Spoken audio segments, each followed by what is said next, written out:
You inherited more than you have earned.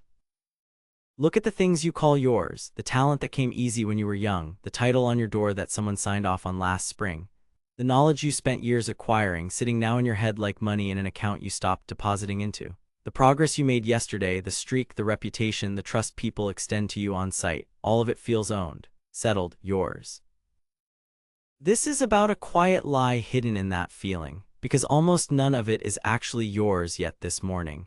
It was lent to you by a past version of yourself or by people before you, and the lease comes due today. You do not own what you inherited, you only own what you re-earn. 200 years ago, Goethe put the whole problem into 2 lines, and they have never stopped being true. In the old translation that comes down to us, the German poet wrote it plainly. What from your father's heritage is lent, earn it anew to really possess it. Read that again slowly because it overturns something you assume every morning without noticing.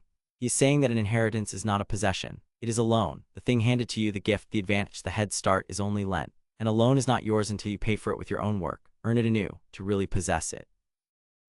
He is not just talking about money or land. He means everything you were given. The mind you were born with is lent. The skill someone taught you is lent. The standing you built last year is lent to the you of this morning, and if you only coast on it, it quietly stops being yours. Inheritance decays. Talent unused turns to a story you tell about who you used to be. A reputation uncoupled from current work becomes a debt you're slowly defaulting on. The only way to actually possess any of it is to earn it again, today, with your hands and your hours. The old philosophers knew this in the body, not just the mind. Musonius Rufus, the Roman Stoic, taught that virtue is not something you know, it is something you train. He compared it to a craft. A physician does not stay a physician by having once learned medicine. A musician does not stay a musician by having once been able to play. The skill lives only in the practicing of it, and what you do not practice, you lose. Musonius made his students train the will the way an athlete trains a muscle, through deliberate hardship chosen on purpose, because he understood that character is not a thing you have. It is a thing you do again and again, or watch slip away. That is the part most people miss about inheritance. They treat what they were given as a noun, a fixed object sitting safely in a vault. The Stoics treated it as a verb. Possession, real possession, is an action you repeat.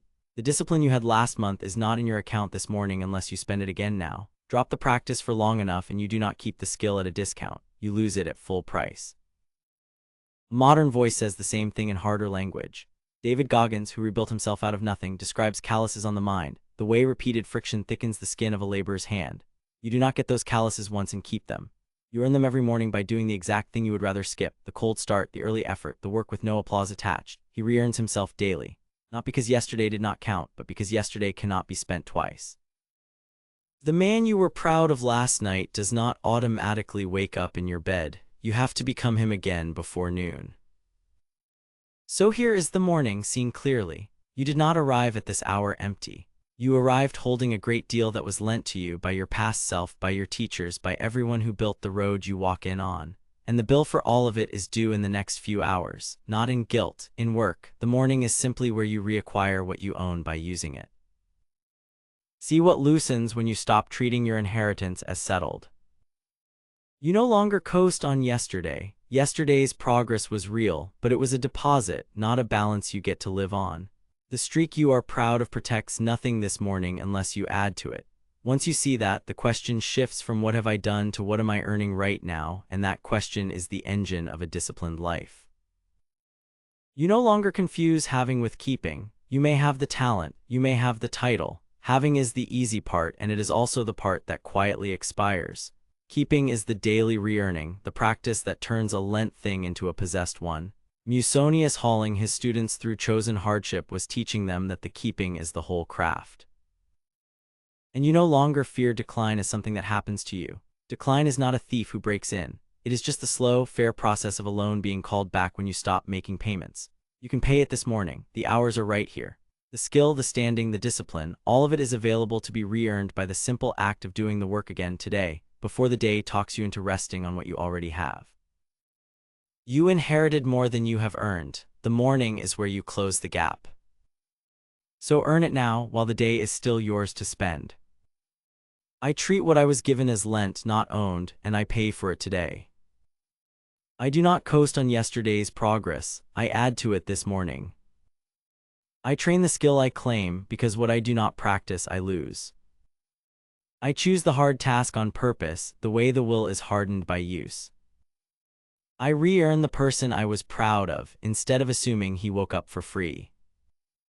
I make possession a verb, paid for in the next few hours.